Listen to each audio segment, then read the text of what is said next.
Hello students. So, we are discussing about the subject of quantitative techniques for managers. This subject is in MBA second semester of your program. So, several topics about this subject we have already discussed. We have completed the first unit of this subject, and right now we are on the second unit, and right now we are actually discussing the most important aspect of this subject or most important topic under this subject, the most important model covered in this subject, the linear programming model. So, as we have discussed earlier also, as I have told you earlier also, linear programming is one of the most versatile models under the subject of quantitative techniques and operations research, you can say.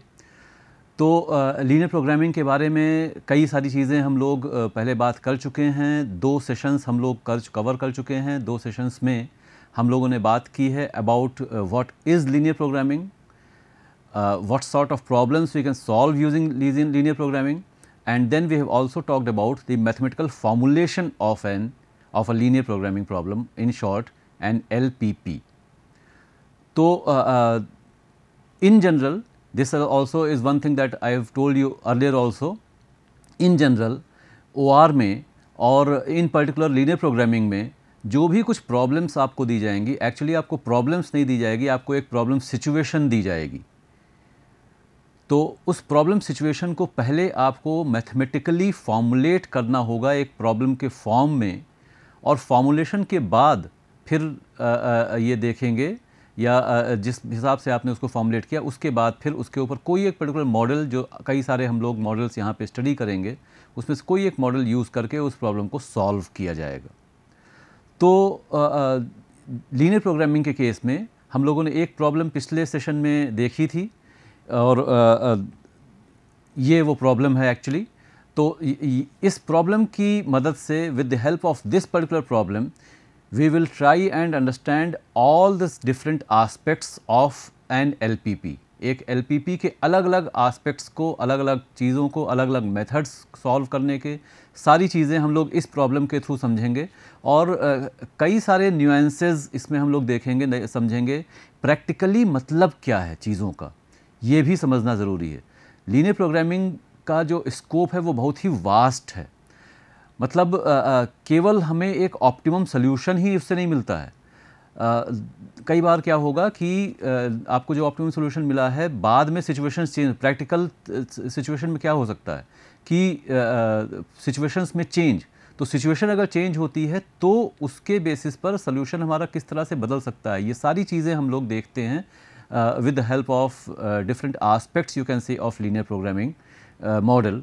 तो उन एक एक चीज़ को, एक ही problem को लेकर के, इस एक प्रॉब्लम को लेकर के हम लोग सारे एस्पेक्ट्स को समझेंगे। एक एक जो भी लीनियर प्रोग्रामिंग के जो स्टेप्स में होंगे, जो अलग अलग मेथड्स के जो स्टेप्स होंगे, उसमें जो चीज़ें मिल रही हैं उनका, not only the optimum solution, her stage पे जो चीज़ें मिल रही हैं उनका क्या मतलब है, through this problem we will be understanding. और इसीलिए ये जो प्रॉब्लम का जो डेटा है, ये हमें दिमाग में पूरी तरह से रखना है, और इसीलिए मैं दोबारा से इसको शेयर कर रहा हूँ। एक्चुअली जैसा कि हम लोगों ने पिछले सेशन में भी देखा था, ये तो प्रॉब्लम सिचुएशन है या डेटा है, इसके बेसिस पर हम प्रॉब्लम को फॉर्मुलेट करते हैं। फॉर्मुलेट कैसे करते हैं, ये चीज़ें हम लोगों ने पिछले सेशन में समझी थी।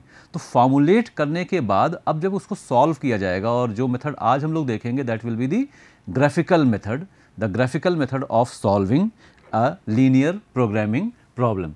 तो सबसे बेसिक और सबसे आसान वाला एक्चुअली जो मेथड है वो है हमारा ग्राफिकल मेथड एलपी का।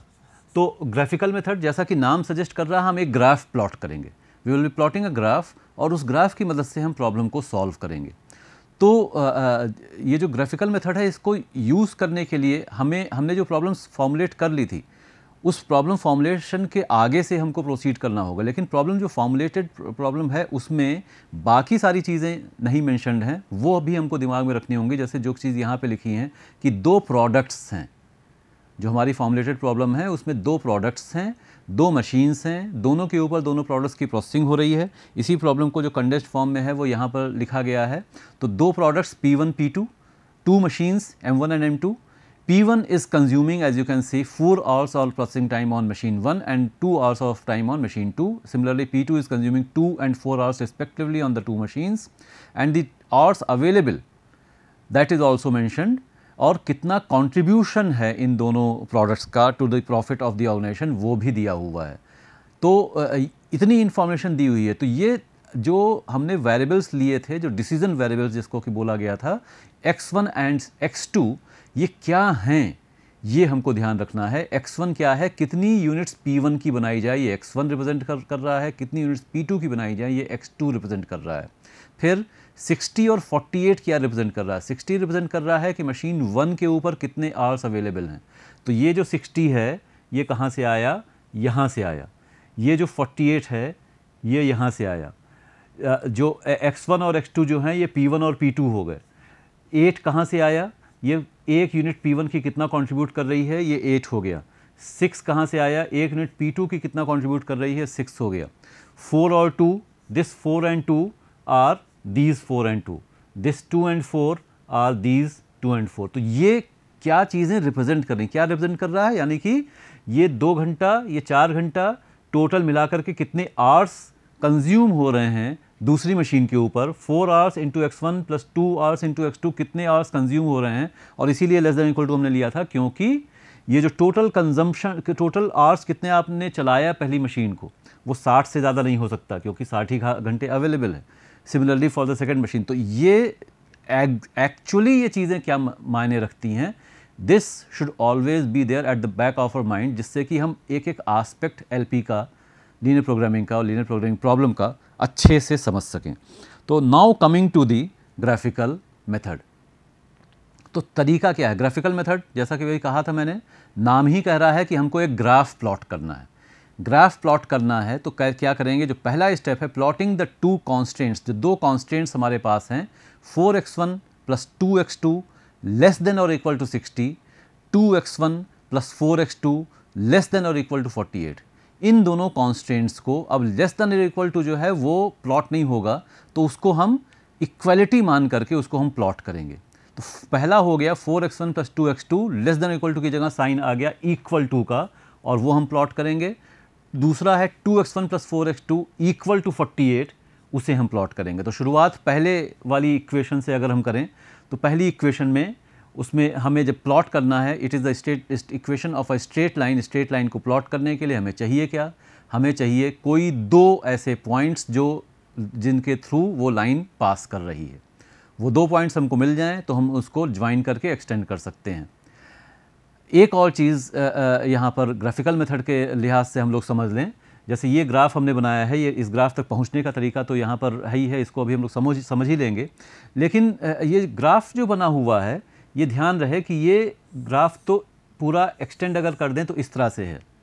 ये जो है, this is the first quadrant, this is the second quadrant, this is the third quadrant, and this is the fourth quadrant, if you remember slightly the coordinate geometry that you must have studied at the school level।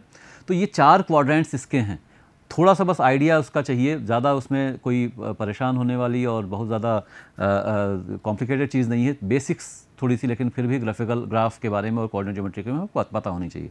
हम यहाँ पे क्या कर रहे हैं, हमारे जो variables हैं वो x1 और x2 हैं, तो हमने x1 और x2 को ले लिया, x1 को x एक्सिस पे ले लिया और x2 को y एक्सिस पे ले लिया। इस तरह से तो हम दोनों को प्लॉट करेंगे। एक चीज़ ये, इफ़ यू रिमेंबर, और अभी भी जो पिछले स्लाइड में भी लिखा हुआ था, और जो प्रॉब्लम हमारी है, ये दोनों वेरिएबल्स x1 और x2 they are greater than और equal to 0, they are always greater than और इक्वल टू 0। तो इसका मतलब है कि दोनों ही नेगेटिव नहीं हो सकते हैं। अगर x1 है, x1 जो कि y एक्सिस पे, x एक्सिस पे सॉरी प्लॉट किया जा रहा है, तो उसकी वैल्यू जब आप y एक्सिस से राइट में जाएंगे तो उसकी वैल्यू पॉजिटिव होगी, और इधर की तरफ y एक्सिस के लेफ्ट में वो हमेशा नेगेटिव रहेगा। तो इसका मतलब है ये दोनों जो क्वाड्रेंट्स हैं ये तो ख़त्म हो गए, क्योंकि यहाँ पर x1 जा नहीं सकता, it always has to be greater than और इक्वल टू 0। यहाँ पे 0 है, इससे इधर पॉजिटिव है। इसी तरह से जो x2 है वो भी ग्रेटर देन इक्वल टू 0 है, तो ये x एक्सिस के ऊपर ग्रेटर होगा, नीचे लेस होगा, नीचे नेगेटिव हो जाएगा, ऊपर पॉजिटिव हो जाएगा। तो ये क्वाड्रेंट केवल एक ऐसा बचता है जहाँ पर कि दोनों पॉजिटिव हैं। यहाँ पर क्या होगा, x1 नेगेटिव होगा, x2 पॉजिटिव होगा। यहाँ पे क्या होगा, दोनों ही नेगेटिव होंगे, और यहाँ पे x1 पॉजिटिव होगा, x2 नेगेटिव होगा। तो इसका मतलब है हमने क्यों कांस्टेंट ले रखा है, इम्प्लिसिट कांस्टेंट्स हमारे क्या कह रहे हैं कि x1 भी पॉजिटिव होना चाहिए, नॉन ज़ीरो या नॉन नेगेटिव होना चाहिए, और x2 भी नॉन नेगेटिव होना चाहिए। तो इसका मतलब है कि हमारा जो भी कुछ ग्राफ बनेगा, ग्राफ कैन बी एक्सटेंडेड। ये लाइन जो है ये इधर भी एक्सटेंड हो जाएगी, ये लाइन इधर भी एक्सटेंड हो जाएगी। तो सेकंड क्वाड्रेंट में भी जा रही है, फोर्थ क्वाड्रेंट में भी जा रही है, लेकिन हमें कितने से मतलब है, हमें केवल इतने से मतलब है जो पार्ट उस लाइन का फर्स्ट क्वाड्रेंट में प्रेजेंट है उतने से ही मतलब है। तो in operations research and in particular when we are solving a problem of linear programming using the graphical method, तो हम पहले क्वाड्रेंट तक ही सीमित हैं। ये हमारा ओरिजिन है, ये ओरिजिन हो गया जिसके कोऑर्डिनेट्स 0 0 होंगे, और इसके अलावा इसके इधर ही हम रहेंगे, ऊपर ही रहेंगे, वाई एक्सिस के राइट में, एक्स एक्सिस के ऊपर, इतने में ही हमको रहना है, वहीं पर सारा काम करना है। तो अच्छा, अब दूसरी चीज़ जो है कि हमने कैसे यहाँ पर निकाला, हमने क्या किया, सबसे पहले पहली जो इक्वेशन है उसमें x1 को 0 रखा। हमें चाहिए क्या, जैसा अभी मैं कह रहा था, दो कोई भी पॉइंट्स चाहिए जिनके थ्रू लाइन ये पास करती है, उन दोनों पॉइंट्स को हम प्लॉट करके और एक्सटेंड कर देंगे, लाइन तो हमको मिल जाएगी। लेकिन एक ये जनरल तरीका यूज़ करने से थोड़ा सा फ़ायदा रहेगा कि आप व्हेनेवर इट इज़ पॉसिबल एक बार x1 को 0 रख दीजिए, एक बार x2 को 0 रख दीजिए, एक बार x1 को 0 और एक बार x2 को 0। इस तरह से अगर लेकर के चलेंगे तो थोड़ा सा आसानी हो जाती है, कैलकुलेशंस हमें आगे थोड़ा कम हो जाएंगे। वो कैसे होगा उस पर भी अभी आएंगे। तो ये हमने पहले जब x1 को 0 रखा तो सॉल्व करके हमको मिल रहा है, एक पॉइंट जो मिल रहा है वो मिल रहा है 0,30, और जब हमने x2 को 0 रखा तो उसको फिर सॉल्व करके हमको मिल रहा है 15,0। I am not going into details. वैसे तो यहाँ पे सब चीज़ सॉल्व भी है और ये बहुत ही बेसिक चीज़ें हैं, ये आपको पता होंगी। जो आगे की जो चीज़ें हैं उस पर हम लोग ज़्यादा फोकस करेंगे, क्योंकि किस तरह से एक्चुअली हम सोल्यूशन पे पहुँच रहे हैं। तो ऐसे दो पॉइंट्स मिल सकते हैं। हमने x1 को 0 के बजाय 1 रखा होता, 2 रखा होता, -1 रखा होता, कुछ भी रखा होता, x2 की कोई भी वैल्यू मिल जाती है और हमें कोई भी और भी पॉइंट मिल सकता था। कोई भी पॉइंट अगर हमें मिल जाएगा तो हम लाइन प्लॉट कर लेंगे। हमने लेकिन यहाँ पे अभी क्या किया, 0,30 जो मिला उसको हमने यहाँ प्लॉट कर दिया इस जगह पर, और दूसरा पॉइंट जो मिला हमको वो मिला 15,0, तो इसको हमने यहाँ पे प्लॉट कर दिया और इन दोनों को हमने जोड़ दिया। तो ये जो लाइन हमको मिल रही है, this is the first equation, the line representing the first constant, ये हमको मिल गई। सिमिलरली जो दूसरा वाला है उसको भी हम ऐसे ही लेकर के चलेंगे। तो सेकंड इक्वेशन जो है उसमें हमने क्या किया, फिर वैसे ही x1 को 0 रखा तो एक पॉइंट मिल गया 0,12, और x2 को 0 रखा तो दूसरा पॉइंट मिल गया 24,0। इस तरह से हमको यहाँ पर भी दो पॉइंट्स मिल जा रहे हैं, और उनको जब हमने प्लॉट किया 0,12 यहाँ पे प्लॉट कर दिया और 24,0 यहाँ पे प्लॉट कर दिया। इन दोनों को प्लॉट किया, और ये दूसरी लाइन जो मिल रही है, जैसा कि यहाँ पर आपको दिख रहा है लेजेंड में, जो ब्लू वाली जो लाइन है that is the constant number 1, representing the constant number 1। जो रेड वाली लाइन है that is representing the constant number 2। अब इतना काम ये एक तरह से पहला स्टेप हो गया। ग्राफिकल मेथड पूरे के पूरे ऑपरेशंस रिसर्च में एक जो सबसे सिंपल वाली जो चीज़ें हैं उनमें से एक टॉपिक ये है। लेकिन ऑब्वियसली चाहे सिंपल हो चाहे थोड़ा मुश्किल हो, बहुत ही नई तरह की operations research it is a branch of science mathematics, sorry, लेकिन एक अलग ही अप्रोच इसका है। ये उस तरह से फॉर्मूले बेस्ड नहीं होती है कि फॉर्मूला आपको मालूम है और काम कर लेंगे, नंबर 1। नंबर 2, फॉर्मूला बेस्ड भी हो तो भी अभी तक आप लोग जो भी कुछ जिस तरह से भी मैथमेटिक्स पढ़ते आए हैं, यहाँ पर थोड़ी अप्रोच आपको चेंज करनी होगी यहाँ पर, क्योंकि इस तरह से हमको समझना होगा कि कोई भी अगर चीज़ कर रहे हैं, कोई भी रिजल्ट्स मिल रहे हैं, तो उनका प्रैक्टिकल या कॉन्सेप्चुअल भी इम्प्लीकेशन क्या है। If you are doing something, why you are doing it. तो हमने सबसे पहला स्टेप जो लिया ग्राफिकल मेथड के लिए, 3 काम हमको बेसिकली करने हैं। पहला काम तो हमें ये करना है कि हमने जो जितने भी इनइक्वेशंस थे, जितने भी कांस्टेंट्स थे, यहाँ पे 2 थे तो हमने 2 को प्लॉट कर दिया। 2 से ज़्यादा हो, 3 हो, 4 हो, जितने भी होंगे उनको हम इसी तरह से जो प्रोसेस अभी देखा गया उसी तरीके से हम ग्राफ के ऊपर प्लॉट कर लेंगे। ग्राफ के, हाँ, another thing, graph is not necessary. ये ऐसा कुछ ज़रूरी नहीं कि ग्राफिकल मेथड है तो ग्राफ पेपर के ऊपर ही करना है।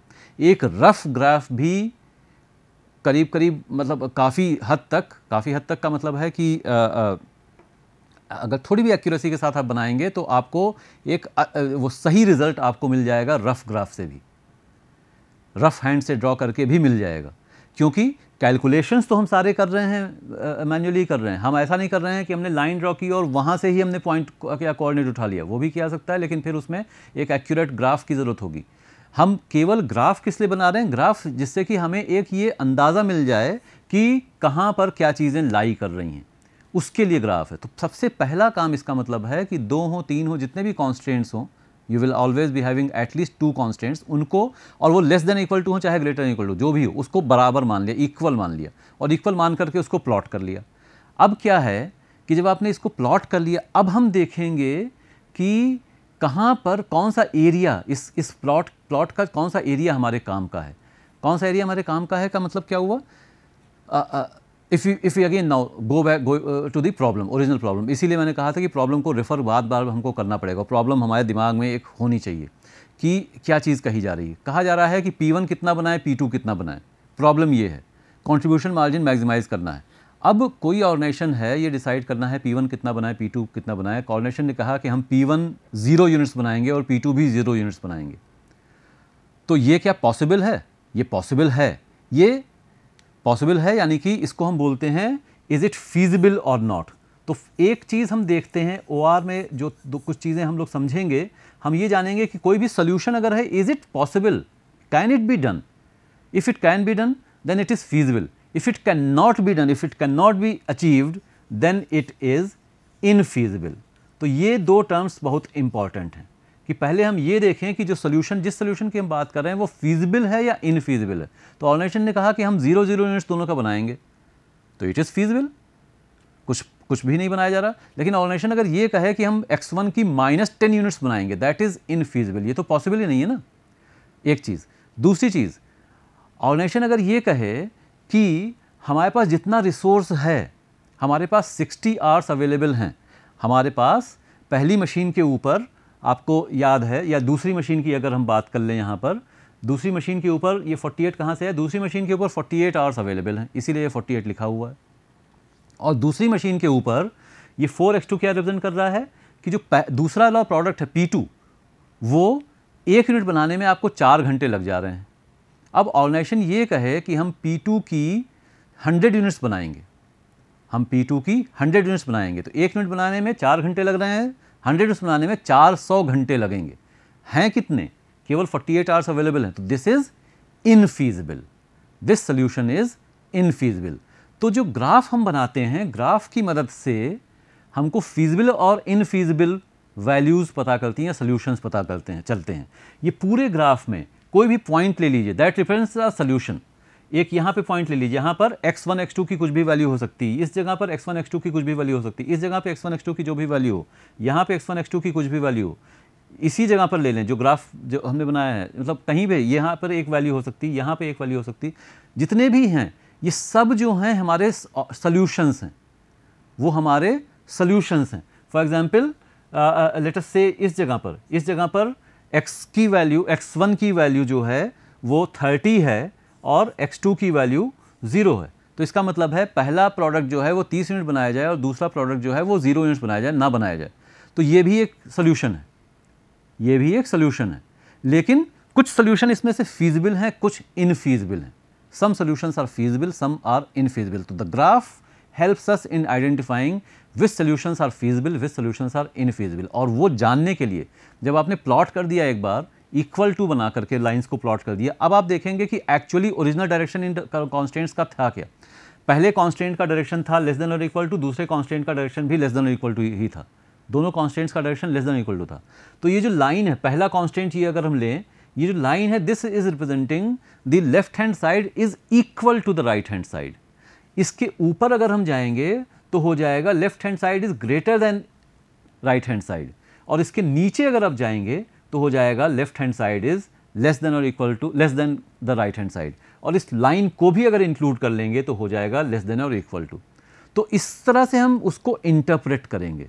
तो पहले हमारा जो सोल्यूशन है पहली लाइन से भी नीचे है, और दूसरे से भी नीचे, दोनों से नीचे, यानी कि ये जो कॉमन एरिया है ये हो गया हमारा फीजिबल एरिया, ये हो गया फीजिबल एरिया। तो अगर कोई भी सोल्यूशन हम कह रहे हैं, जितने भी मार्क्स हमने लगाए थे वो इसके बाहर हैं, तो वो हमारे मतलब के नहीं हैं, क्योंकि वो इनफीजिबल हैं। यहाँ पर है तो x1 और x2 दोनों की वैल्यू रेंज के बाहर जा रही है, इनफीजिबल है।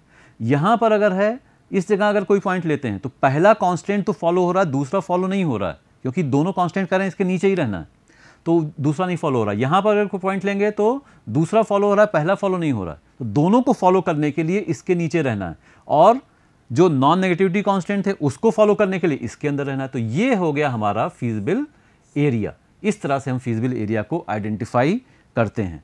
मतलब ये जो शेड कर दिया हमने, यहाँ पे जो शेड किया हुआ है, this is the feasible area.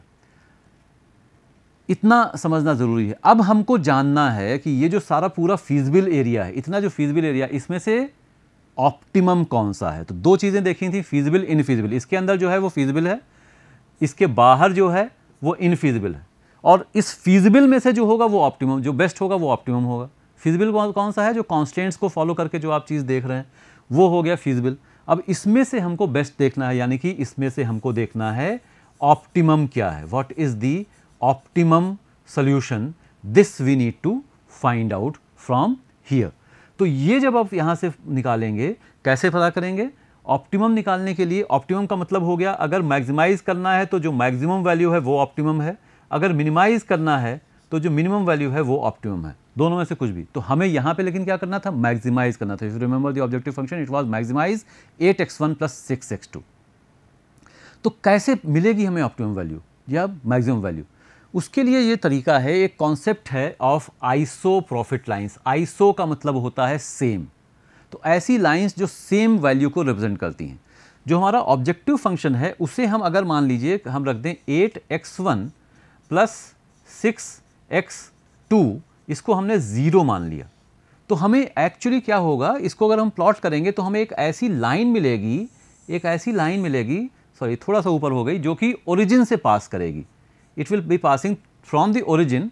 तो 0 और 0 अगर x1 और x2 को रखेंगे तो ये इक्वेशन सेटिस्फाई हो रही है, ये वैल्यू मिलेगी। अब इसको थोड़ा सा इंक्रीज कर दिया, इसको 1 कर दिया, तो अब इसी के पैरेलल एक और लाइन मिलेगी, इससे थोड़ा सा ऊपर से जाएगी। इसी तरह से हम बढ़ते जाएं। ऐसे अगर बढ़ते जाएंगे तो एक लाइन ऐसी मिलेगी जो कि हमारे जो एक किसी कॉर्नर से, जितने कॉर्नर्स हैं उसमें से किसी एक कॉर्नर से पास होगी, और उसके बाद वाली लाइन उसके ऊपर निकल जाएगी। तो यही बात यहाँ पे कही जा रही है। We give random value to z and draw an isoprofit line, we keep increasing this value, successive isoprofit lines will be parallel and above the first line.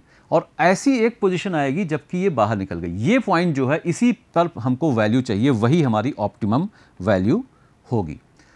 ये एक्सट्रीम पॉइंट थ्योरम के थ्रू कहा जा रहा है, यही बात कही जा रही है। The optimum solution to an LPP lies at one of the extreme points of the feasible polygon provided there exists a solution of to the LPP which is unique, finite and optimal। तो ये जो shaded area है इसका extreme point, तो एक extreme point ये है, ये दूसरा ये है, तीसरा ये है, चौथा ये है। इन चारों पे हम वैल्यूज़ निकालेंगे, और पता करेंगे। तो उस चारों के लिए हमें इसका कोऑर्डिनेट तो पता है, इसका भी पता है, इसका भी पता है, इसका नहीं पता है। इसका निकालने के लिए हमने दोनों इक्वेशंस को सॉल्व कर लिया, और सॉल्व करके इसकी जो वैल्यू आ रही है, मिल रही है हमको, वो मिल रही है इस पॉइंट की 12,6। तो ये 4 पॉइंट्स हमको इस तरह से मिल जाएंगे। ये 4 पॉइंट्स हमको मिल जाएंगे, 0,12 ये वाला है, 0,0 ये वाला है, 15,0 ये वाला है, और 12,6 ये वाला है। इन चारों पे हमको z की वैल्यू चाहिए। According to the extreme point theorem, the optimum और the maximum value of the objective function will lie at one of these extreme points. इनमें से किसी एक पर होगा। तो चारों पे z की वैल्यू चाहिए होगी। z की वैल्यू जो हमारी है 8x1 + 6x2। तो एक बार x1 x2 की जगह हम रखेंगे 0 और 12, दूसरी बार x1 x2 की जगह रखेंगे 0 और 0, तीसरी बार रखेंगे 15 और 0, और फिर रखेंगे 12 और 6। और ये एक्सट्रीम पे हमको मिल जाएगा। हमें मालूम है कि एक्सट्रीम पे ही आंसर मिलेगा, अंदर कहीं आंसर नहीं मिलना, यहाँ कहीं आंसर नहीं होगा, बाहर है ही नहीं, बाहर वाला तो इनफीजिबल है।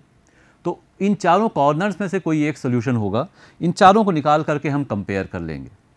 तो जब x1 0 है और x2 12 है तो वैल्यू आ गई 72, 0 0 पे तो 0 आ ही रहा है, 15 0 पे 120 आ रहा है और 12 और 6 लेने पर 132 आ रहा है। इन चारों में जो मैक्सिमम वैल्यू है that is 132, therefore 132 becomes our maximum possible contribution. जो दोनों प्रोडक्ट्स को x1 हम कितना बनाएंगे, x1 12 यूनिट्स बनाएंगे, x2 कितना बनाएंगे, 6 यूनिट्स बनाएंगे, और उस केस में जो मैक्सिमम पॉसिबल कंट्रीब्यूशन हमको मिलेगा वो मिलेगा 132। तो इस केस में जो ऑप्टिमम आंसर आपको मिला वो इस पर्टिकुलर पॉइंट पे मिल रहा है।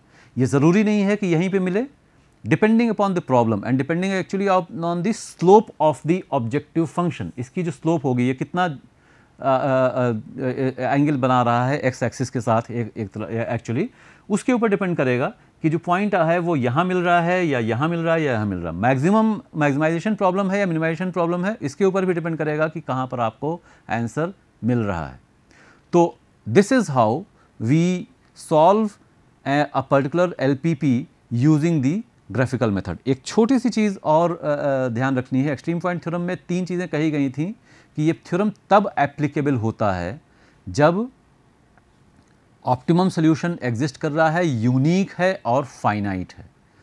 तो ऑब्वियस सी बात है, अगर एक से ज़्यादा मैक्सिमम पॉसिबल वैल्यूज z की हो सकती हैं तो वो केस हो सकता है मल्टीपल ऑप्टिमम सॉल्यूशंस का। आपको एक ही प्रॉब्लम के एक से ज़्यादा बेस्ट आंसर्स मिल सकते हैं। OR में कई सारे मॉडल्स में कई जगहों पर इस तरह की सिचुएशन हम लोगों को मिलती हैं जबकि हमको मल्टीपल ऑप्टिमम सॉल्यूशंस मिलते हैं। इसमें practically it is actually useful for managers और ऑर्गेनाइजेशंस ऑल्सो अगर मल्टीपल ऑप्टिमम सॉल्यूशंस मिले, क्योंकि मल्टीपल सॉल्यूशंस का मतलब क्या हुआ कि हम लोग जब भी सॉल्व कर रहे हैं तो जो बेस्ट ऑप्शन है वो कई सारे हैं। तो अब क्या होगा, हम क्वालिटेटिव टूल्स का भी यूज़ कर सकते हैं, कोई क्वालिटेटिव फैक्टर्स भी अगर हैं उनको भी एनालाइज कर सकते हैं और उनके बेसिस पर उसको हम उसमें से कोई बेस्ट चीज़ निकाल सकते हैं। अनबाउंडेड सोल्यूशन हो सकता है। हमने जो ग्राफ बनाया ऐसा हो सकता है कि फीजिबल एरिया जो है वो हमें वो अनबाउंडेड मिल जाए। अनबाउंडेड के केस में भी ऐसा हो सकता है कि अगर अनबाउंडेड है लेकिन आपको मिनिमम वैल्यू चाहिए तब तो मिनिमम नीचे को मिल जाएगी, लेकिन अगर मैक्सिमम वैल्यू चाहिए तो ऊपर कोई लिमिट है ही नहीं, इसे अनबाउंडेड कहते हैं। और इनफीजिबल का मतलब है कि ऐसी सिचुएशन अगर होती है कि ग्राफ में कोई कॉमन पॉइंट मिल ही नहीं रहा है, एक कांस्टेंट इस तरह से है, इसके नीचे का एरिया बता रहा है, दूसरा कांस्टेंट इस तरह से इसके ऊपर वाला एरिया बता रहा है, तो कोई भी कॉमन एरिया नहीं है। Therefore in that case there will be an infeasible solution, और ऐसी केसेस में ऑब्वियसली एक्सट्रीम पॉइंट थ्योरम आपकी मदद नहीं कर पाएगा। बाकी हर केसेस में जो हमें आंसर्स मिल सकते हैं, और 2 वेरिएबल वाली कोई भी प्रॉब्लम होगी OR की, लीनियर प्रोग्रामिंग की, उसको हम लोग ग्राफिकल मेथड से इस तरीके से सॉल्व कर सकते हैं। तो we will meet again for further discussion. Thank you.